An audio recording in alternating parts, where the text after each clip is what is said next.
In football, in this thing that we've invested so much time in following, he's the best we've seen.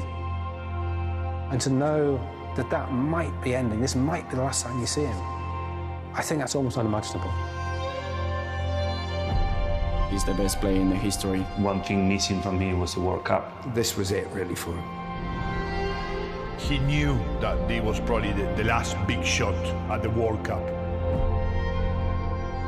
A dream that's been elusive over so many years. It's Germany!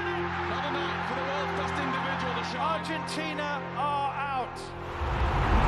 That's the World Cup for Messi. It's destiny.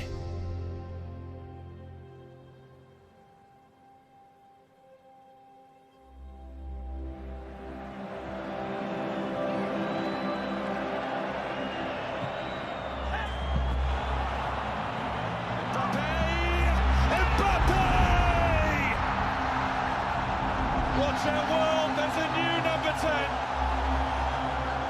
It is France who've won through to the World Cup quarter-finals.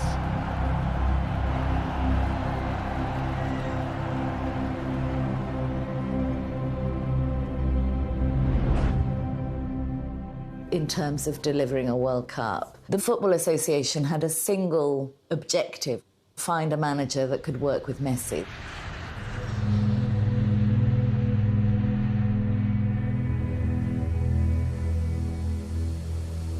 Argentina has a wonderfully kind of varied relationship between national team and manager, but usually the manager has quite a protagonic role as some sort of personality or character, whether it's Menotti chain smoking and being intellectual, or Bilardo being ridiculously strict, Passarella being authoritarian, or Basile being incredibly kind of libertarian.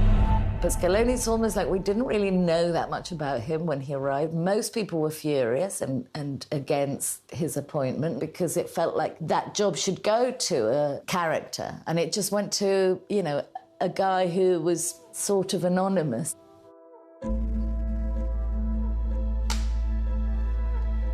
He brought togetherness in the group.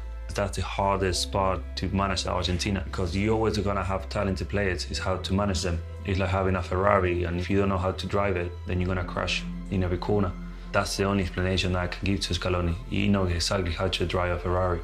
Es una persona que sabe muy bien nuestra filosofía como país. Logró rodear bien a Leo y bueno, lo hizo sentir bien. Y cuando vos tenés al mejor jugador del mundo que se siente bien, es todo mucho más fácil.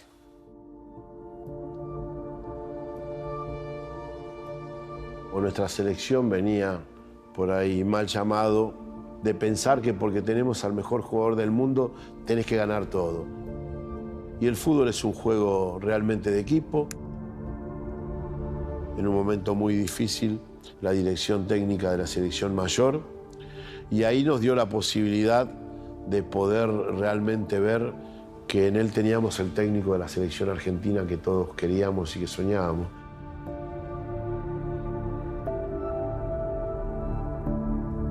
And it all starts with a conversation that Scaloni had with Messi.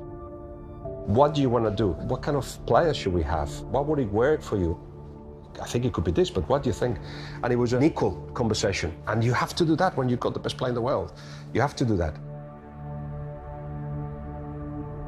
Es el jugador más competitivo que he visto y bueno, es fácil convencer a un jugador así.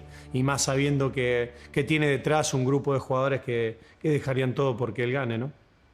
But he had a clear idea that they had connected, Scaloni and Leo, in a way that I don't think managers in the past have done that.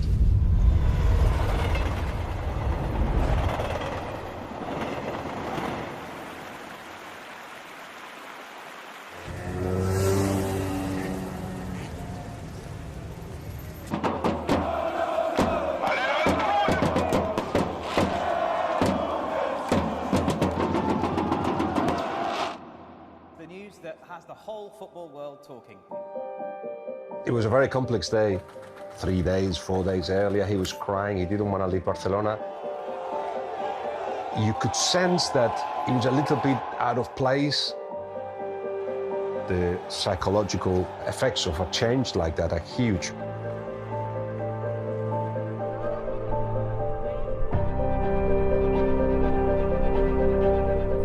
have to leave one place that you've been for so long, it's not just about a football team, but it's also about your friends and your family, your kids. Surely it was tough. But of course, then the pressure was there. And you can see on the pitch, his first season probably was not how Messi expected to be. But little by little, at the end of that first season, everything was clicking. He was flying in Europe, he was flying in League One, and with Argentina, it was working so well because everybody understood we want Leo to be the World Cup winner. So he went to Qatar, well ready.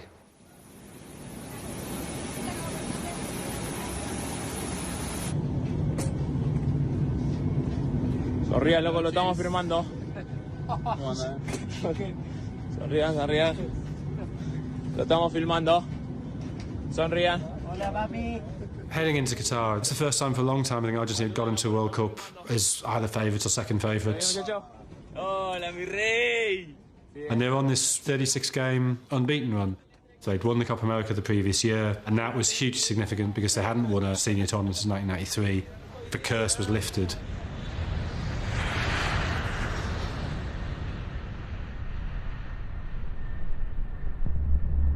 The team before the World Cup been in an incredible run. And I think we all had that feeling that, we're going to go into the World Cup and we're going to smash every single team. I think even for Messi, this World Cup was special, and he wanted to win this World Cup at all costs.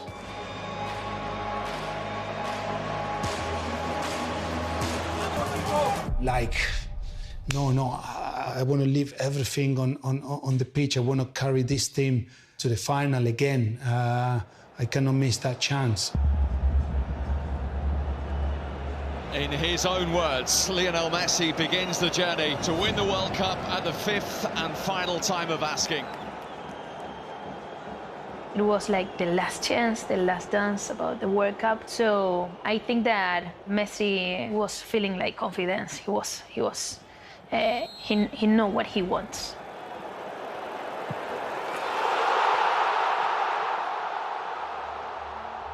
Argentina were like expecting good results, were with a lot of hope in this team.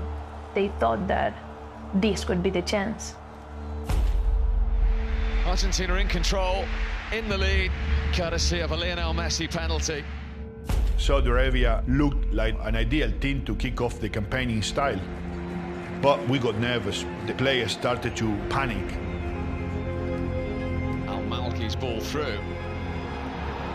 Al-Shiri has equalised for Saudi Arabia. They did the impossible. Al-Abid, Argentina, and they're now behind.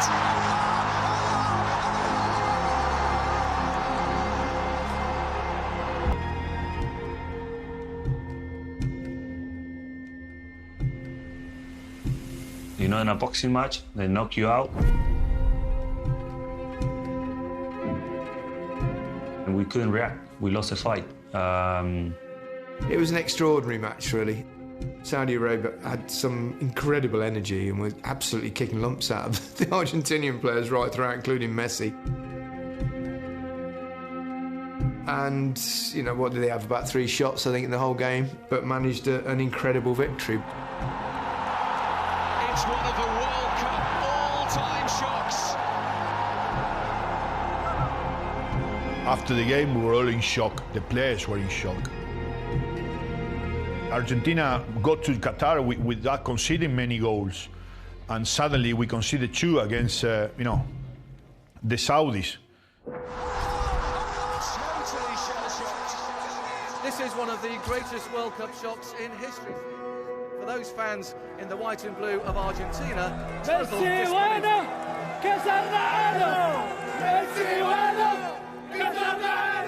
It put a huge dampener, I would expect, in Argentinian hopes, having gone into the tournament so confident and then to lose against one of the weakest nations in the tournament.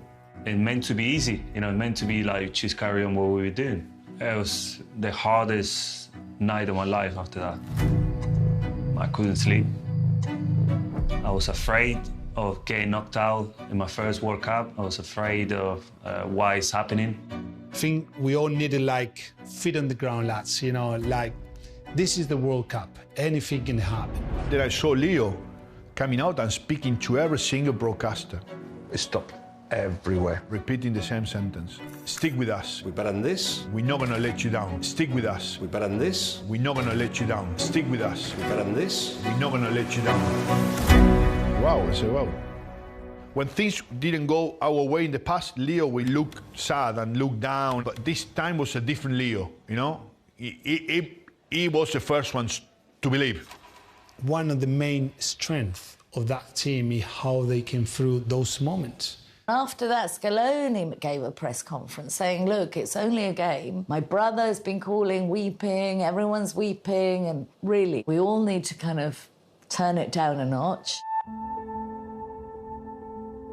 La historia dice que mañana gane o pierda, la vida sigue y no te cambia la vida por perder o ganar. Siempre es mejor pensar en positivo y pensar que es un partido de fútbol. Te va a dejar jugar más tranquilo, que creo que es lo que necesitaban estos chicos. Bueno, siempre Leo y el cuerpo técnico tuvieron las palabras justas para, primero para con la prensa, con la gente y después para con nosotros. Como vos decís, para nosotros o para cualquier equipo los líderes son muy importantes y qué mejor que tener un líder como Leo, ¿no?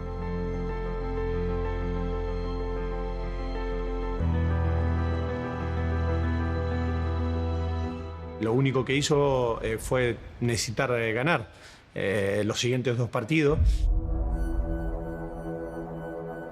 The population was on tenterhooks for any tidbit of mood and emotional well-being of the squad, because after Saudi Arabia there was such a depleted sense of, oh, we were all so hyped up and now this is going to be over by Saturday.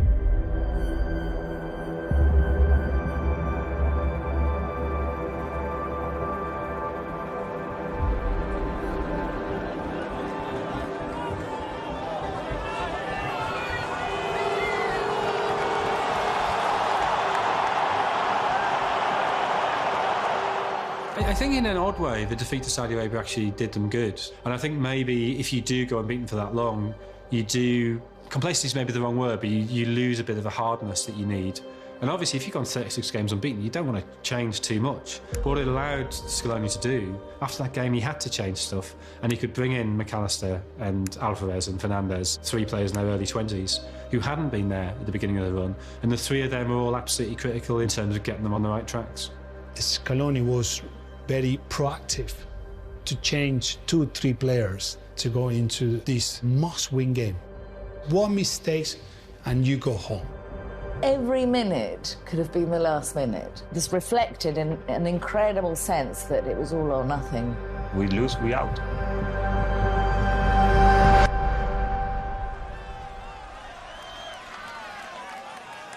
Bad in the first half against Mexico. You could see all the doubts that had been there in that last half hour against the Saudis, all the same problems, everybody very anxious. I was sat next to Simeone, and I will never forget that half-time. We look at each other thinking, oh, that's going to be tough. You could really see that the tension was there. You could hold it and break it. It was there, it was obvious, it was touchable.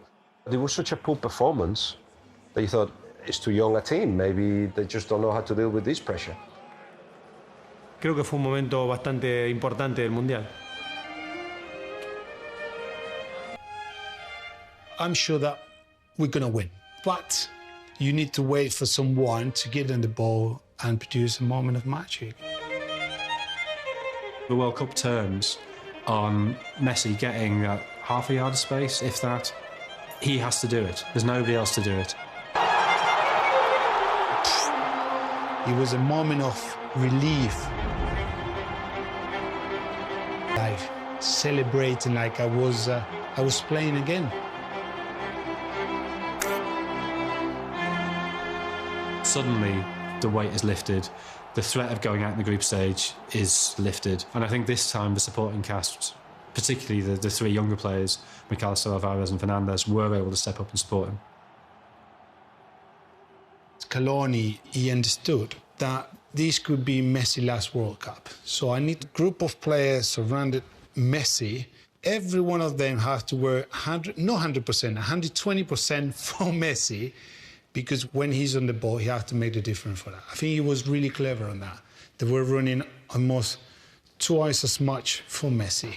There were so many similarities to this Argentinian team to the one that I played against in '86 with Maradona. Not many superstars, but much better than people give them credit for. You've got McAllister, who came out of nowhere. You've got Alvarez. They were tough at the back and had Martinez in goal.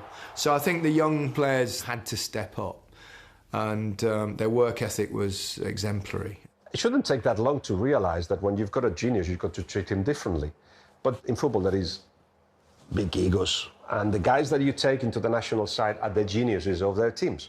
So try to tell them now to actually, can you put that down? Because there's only one that is a genius here. In the past, that didn't work because there were big players that wanted to make their impact and did not want to hand over total authority to one person. But you're talking about players in this group that admire Messi, that felt the responsibility of getting Messi and them, but first Messi, his first World Cup. And Scaloni saw that. Have Julian Alvarez, I got McAllister, I got Enzo Fernandez, that when I gave them a chance, they were incredible.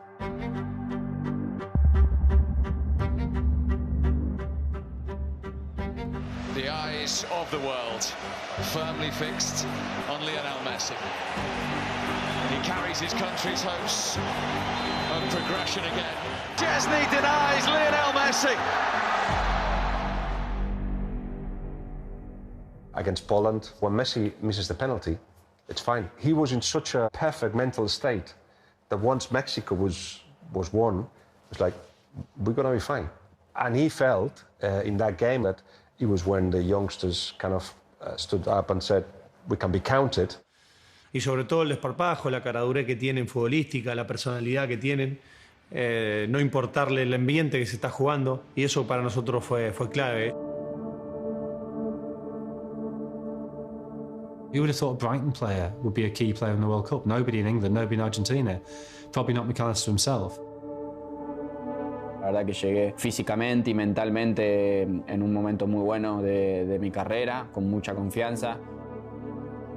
Before the World Cup, Alexis was not in the starting 11. But the important thing in Alexis, I think, that he could help in a lot of roles, was a very good player in the perfect moment.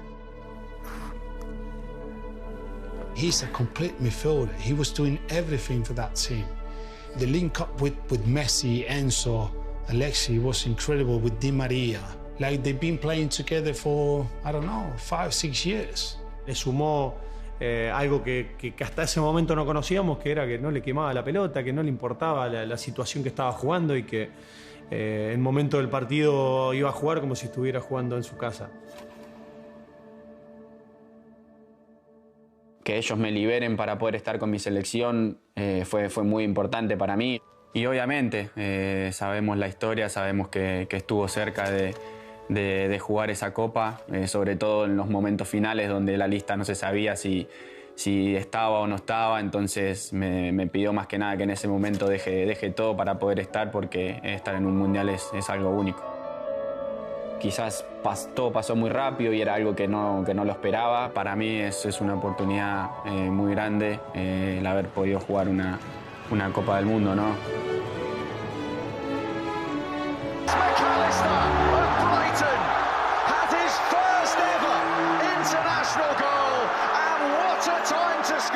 Para mí un día y un momento muy especial, el poder estar ahí, el poder anotar mi primer gol. Como vos decís, hubo muchos momentos especiales, pero ese fue uno quizás de los más importantes.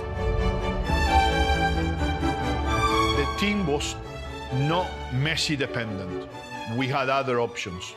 If the oppositions just put 2 players on Messi or 3 players on Messi, then that we create more space for other players. The respect that Messi generate on his teammates create these moments of magic. Que se dio la lista, uno no sabe. Polonia me tocó, fue el primer partido como titular y bueno, la posibilidad de hacer un gol, obviamente que trae la llegada a octavos de final. Argentina and Lionel Messi's dream of emulating Diego Maradona 6 years ago is still alive. After that win against Mexico, then Poland, I think the team were growing, you know, like in confidence. It seems like now I see the Argentina team that I saw before the World Cup.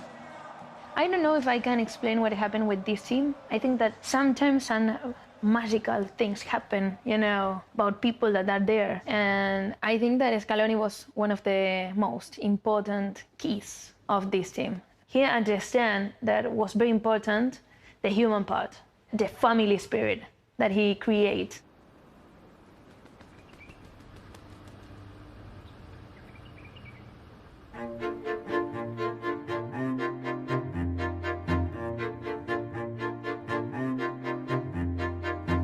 La verdad que lo hicieron toda la perfección y en todo momento nos sentimos como en casa.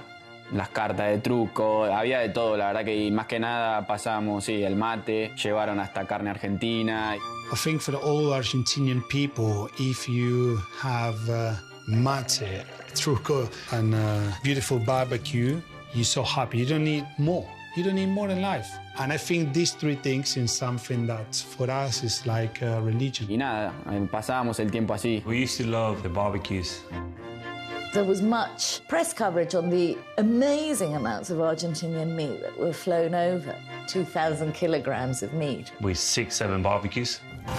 In 1986, Diego Maradona's dad making the asados is a kind of crucial, emblematic part of the family mood of the squad. When Messi did join the Argentina squad that Scaloni had built, the younger players who were a little bit in awe of Messi said, would it be all right to just knock on his bedroom door and say, do you want to drink some mate and play truco? And that's how the ice was broken. And there are moments that are for the players, only for the players. There is where the magic begins. We always said, we know the most talented national team because we were watching different nations. They had better players and better squad than us, but the togetherness that we had, no one had it. So Argentina expects, Australia dreams. We are now down to the business end of the tournament.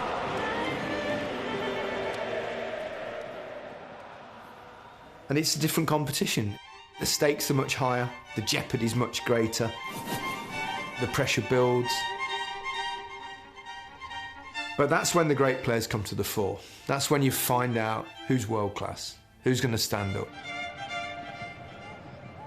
Australia was one of those games, like a bit similar like with Saudi Arabia. We know that we are better than them, we have better players, but be careful because they don't have nothing to lose.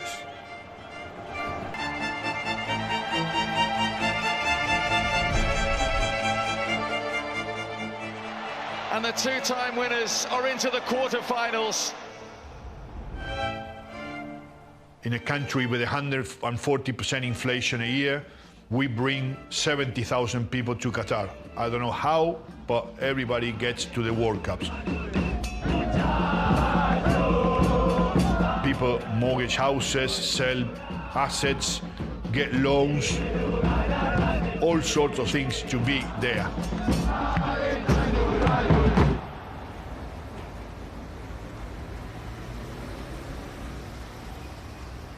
Generally speaking, in Argentina, there is a climate of hardship, hyperinflation, there is economic instability. Just before the World Cup kicked off, my brother and his mates did this kind of ad hoc poll asking random people in the street what would they prefer, economic stability or winning the World Cup. Some people were saying, well, economic stability, how long does that last? But the World Cup is forever. I see this with this team. We were all together with the same energy and we want something all together. We don't expect football to change anything about the reality, but we all want just this little bit of joy for a bit. And the people in Argentina was completely in sync throughout the whole tournament, and that's a really odd thing to have happened, but it genuinely did happen. The sense of belonging with our shirt is very important, and that relationship was repaired from all those years of sadness, losing Copa America finals, Messi's tears, done and dusted, put in the past. And Messi and the team and Scaloni and the fans felt that I think we kind of ready at the right time.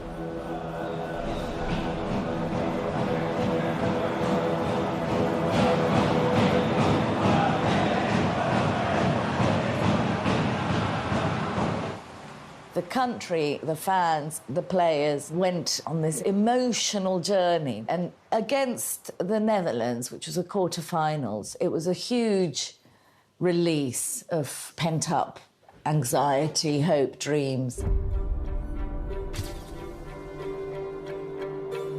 They've got this history with the Netherlands going back to the 74 World Cup where the Dutch beat them and really humiliated them in 74. But 78, that final, there's a period when the Dutch are left on the pitch alone, so they've got the whole stadium going at them just to intimidate them. And that sort of lingered all the way through. They've got the brilliant quarter-final in 98 when there was the 2 red cards. And then in 2014, when Van Gaal, as coach, had De Jong man-mark Messi and marked him out of the game. So yeah, there was a lot of reasons for Argentina to particularly want to win that game. Estuvo muy claro de que ellos desde el primer minuto intentaron jugar un juego fuera de la cancha que no fue el correcto. The Dutch said things, they provoked. Van Gaal said that they were confident to go into penalties, underestimating Emiliano. And say the worst thing that you can say to Leo is when Argentina defends, they defend with 10 players. Bronca, as they would call it, the inner fury, and they used that.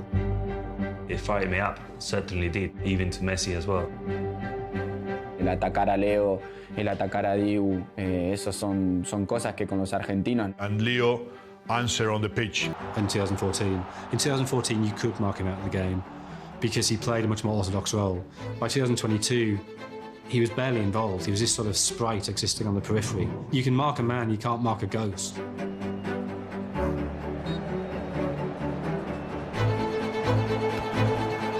It's time. It's his tournament. Is it written in the stars?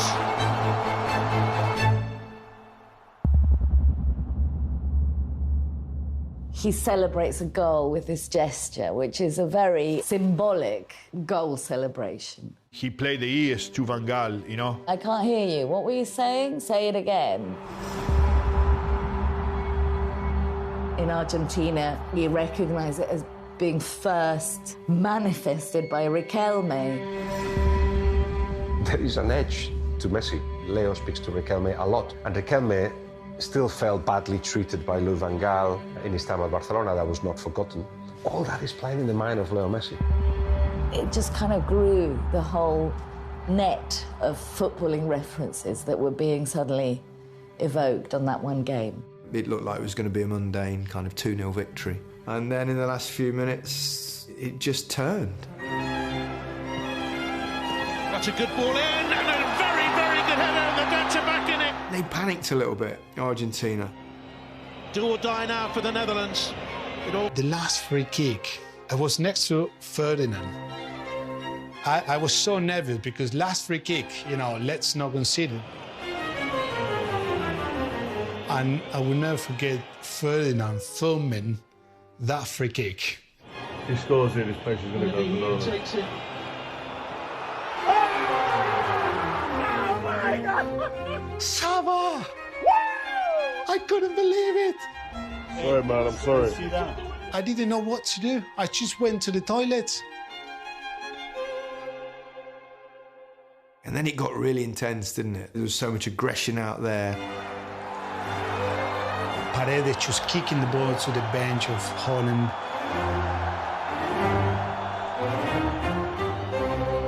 Y bueno, quizás se convirtió en una imagen que ninguno de los dos equipos quería dar dentro de la cancha, pero todo arrancó desde ellos, desde afuera. Está bien, pero si el rival se pone en guardia, te tenés que poner en guardia. Creo que eso es lo bueno que tuvo este equipo. I think we like a bit of that, as long as it doesn't go too far, which I don't think it did. It goes to penalties. And obviously, you know, the Argentinian goalkeeper is quite a character and one you absolutely want on your side when you're in a penalty shootout, that's for sure. We had Emiliano, which is our ace.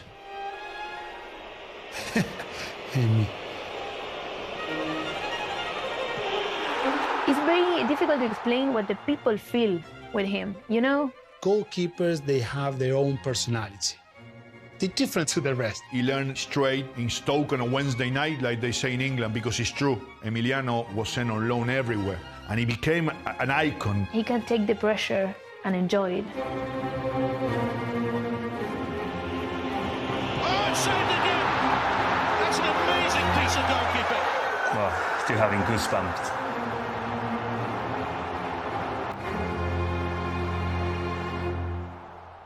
For me, that was a brilliant moment, and yeah, it was his moment. It was all about him. And this erupts, and Argentina are in the semi-finals. Yeah, I was dead on the floor there.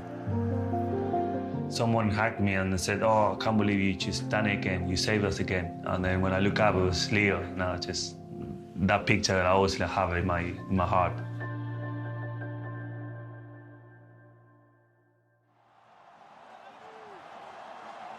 Of course, that then, because he's a bit quiet, people think, no, he's not a proper leader. But no, they're wrong. And I think Messi, in that World Cup especially, he was more than that.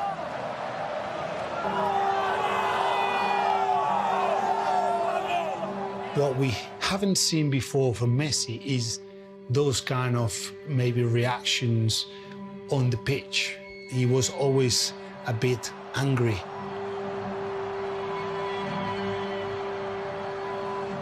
Messi was showing signs of being quite confrontational. There's a lot of this, people talking.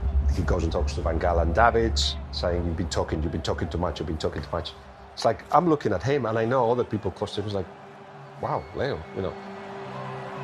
Él es un ganador nato y no en vano hizo lo que hizo hasta el día de hoy futbolísticamente. And you can't stay on the level that long that Leo has without being incredibly competitive. He's a winner.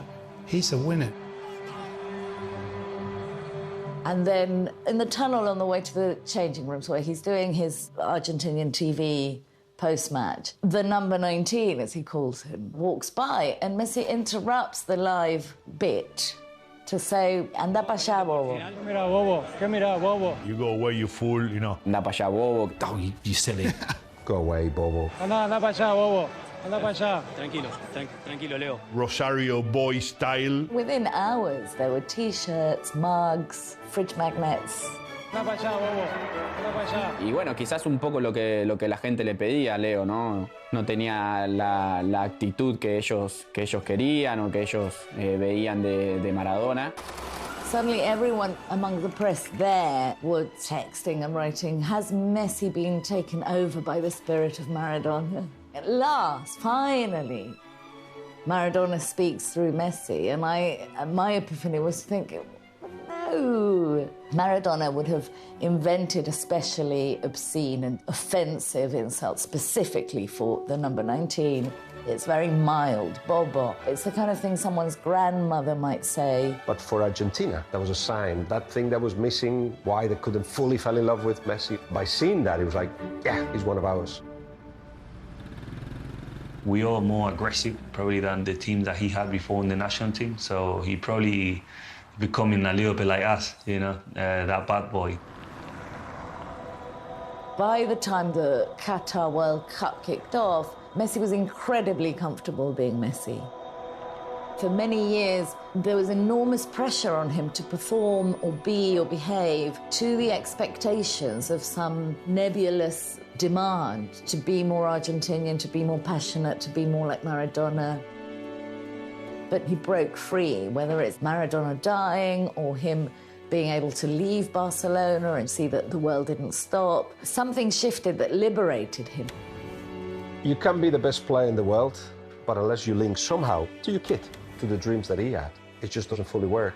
And what Messi has managed to do is to reconnect with that guy that had a dream that was a long time ago. He said it, I want to win the World Cup. That's the Messi that we saw in Qatar too.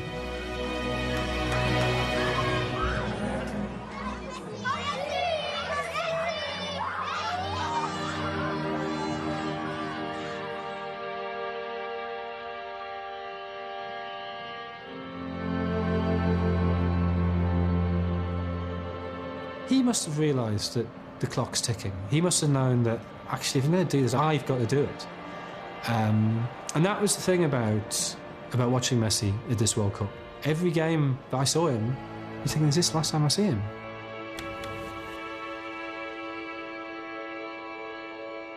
In football, in this thing that we've invested so much time, so much emotional energy, so much intellectual energy in following, he's the best we've seen at this thing you've cared about for so long. And to know that that might be ending, this might be the last time you see him. Yeah, that for me, for fans, for journalists, that was a huge thing. So what it must be for him, I think that's almost unimaginable. Leo, for a while now, has understood that he's a play of moments, but the best moments in the World Cup were the ones...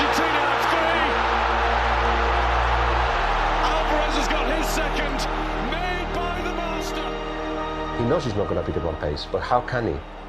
Well, by just creating mini battles on the way to the last pass. Genius. And it will be Argentina to return here on Sunday in a bid to be crowned world champions. Saber que quería ganar, es un animal de competición, él quiere ganar.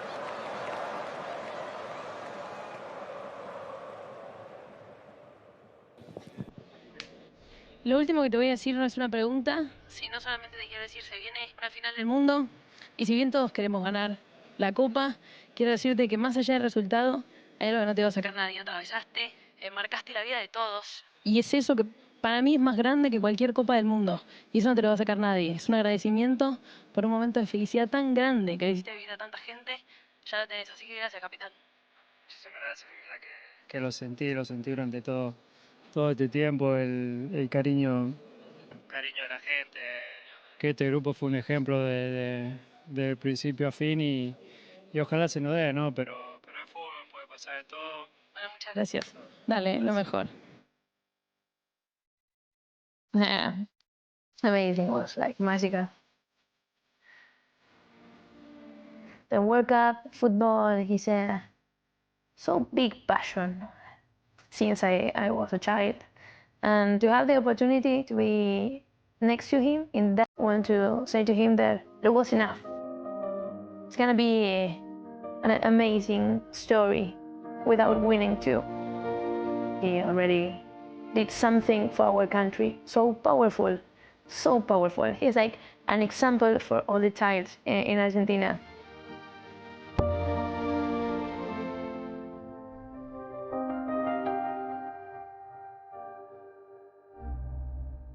It's wonderful to see that career panned out over 2 decades. So wonderful, to the point I think that most of the world wanted Messi to win the World Cup. It wasn't Argentina favourites, it was just Messi. We want Messi to win it.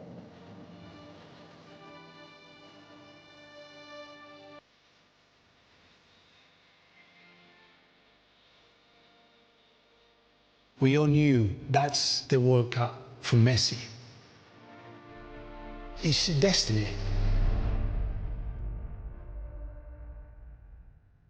It's only one more step to make the dream reality.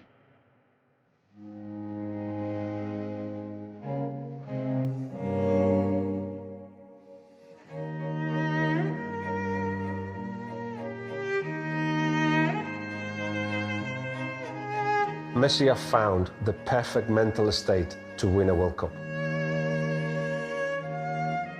Many players said it before the World Cup. We want to win it because of him.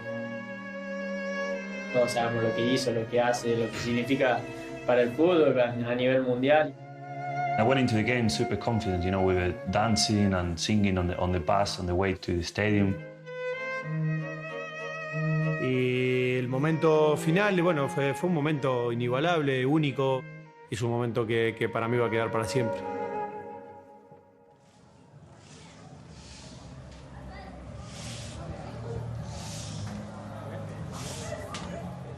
I think with international football, games can become much more about one individual against another individual. And so obviously this was Messi v Mbappe. The Sorcerer and the Apprentice. And that's exactly what we got.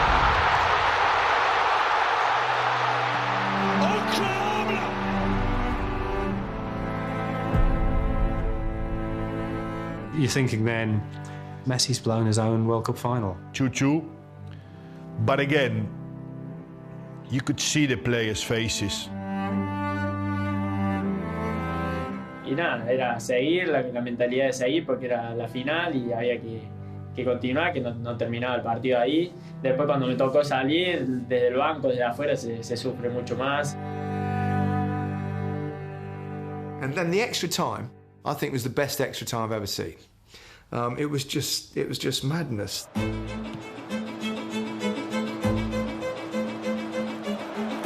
There's Messi. We had Emiliano Martinez, who he's got that skill. In a penalty shootout, it's an arm wrestling. Emiliano will put the team ahead, so the pressure was on them all the time. The first one I didn't do anything, nothing, just good luck and that's it. Will score for France 3 times on the spot. Whatever you can do, I will endeavour to do as well, is Lionel Messi's message. And he rolls it in. Well, that's stylish. That's incredible at this time, this occasion.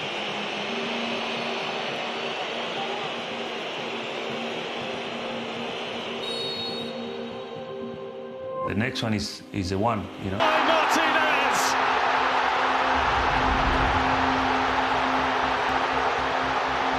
The first cheers are Argentina's. I think that he enjoyed penalties. Such an strange personality that he says, like, here I am, now is my moment. Penalties are my time. The third one is a pressure pen. That's the one that I need to do something, Martinez has just thrown the ball away. He's done that before. This is all part of his penalty routine. Make them work. Unbelievable.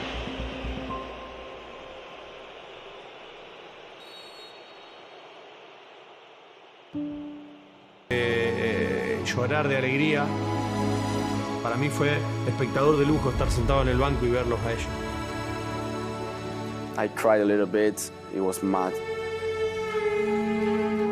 I've never thought about living a moment like this. I was only 1 year old when Argentina won in '86. At the age of 38, I can see that I saw Argentina win the World Cup. In the streets, in the homes, in the hearts. It was absolutely fantastic. Pero no, en ese momento que lo mete es un momento, no sé, difícil de describir con palabras lo que uno siente y no sé si es que se te cruzan mil cosas o no se te cruza nada en la cabeza.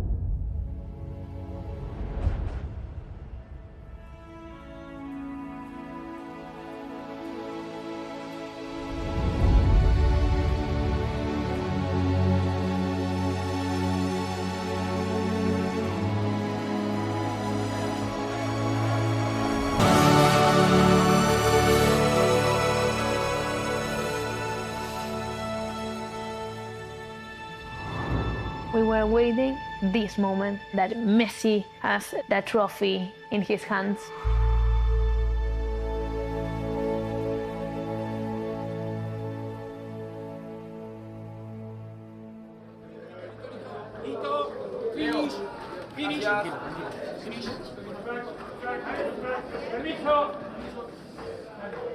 Quiero ser campeón mundial.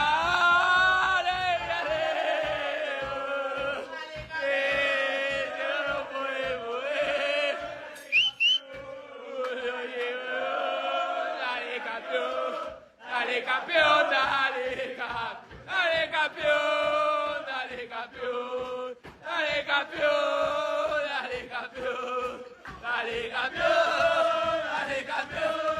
We would talk to each other, drinking mate, drinking champagne, singing all the way to Argentina.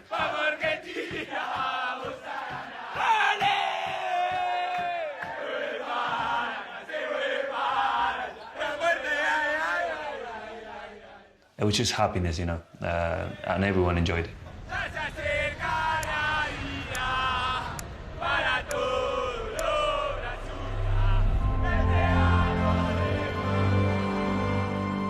5 million people fill the streets of Buenos Aires. The Argentinian society became divided, you know. And I think this World Cup kind of brought everybody together. Because of the happiness. Everybody was happy, everybody.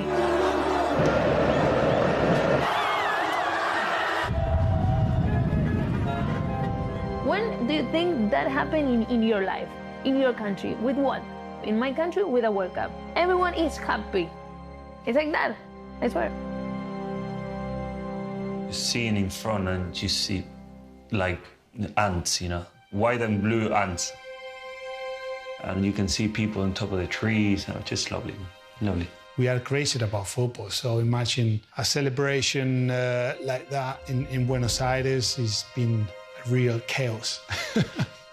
Sí, bueno, se me pone la piel de gallina, la verdad que cuando te pones a pensar en esas cosas, hay gente en el mundo que nunca va a entender eso, cuando la podemos volver a repetir.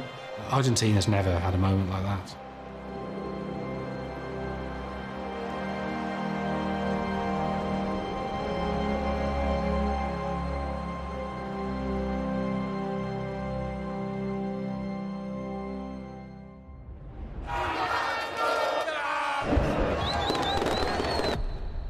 Sos parte de la historia, te sentís así, te enorgullece y te pones a pensar que... No me pongo a pensar, de verdad que no. No. Prensa, no me levanto a la mañana pensando, che, hoy soy campeón del mundo y mañana otra vez no. La verdad que, pero sí que es verdad que haber visto a la gente cómo se vio, ya eso a mí ya te llena. No, lo siguiente, pensar en uno, creo que es secundario. The third star is there. These lads are part of history. This bunch, led by Messi, they are so different and influential of the way Argentina plays international football. That group of players, that group of people, they're all special. It's not just about winning the World Cup, it's what we done in the process, you know.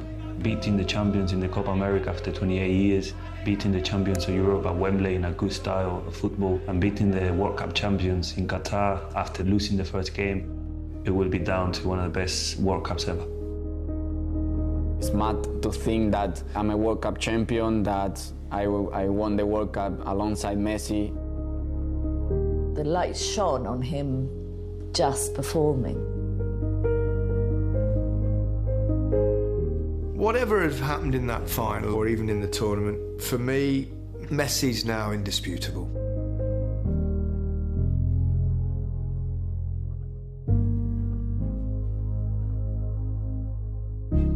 Messi's legacy would be to be as big as Maradona in the pantheon of the football gods. He has to be up there as a number one, and then the rest. He's won absolutely everything now in the game. Messi has won so much for 15 years. Nobody in the world ever has done that. You get to your 5th World Cup, and finally, after all the misfortune, all the pratfalls, everything that's gone wrong, finally you win it. It's the perfect ending. There's nobody that compares with Lionel Messi.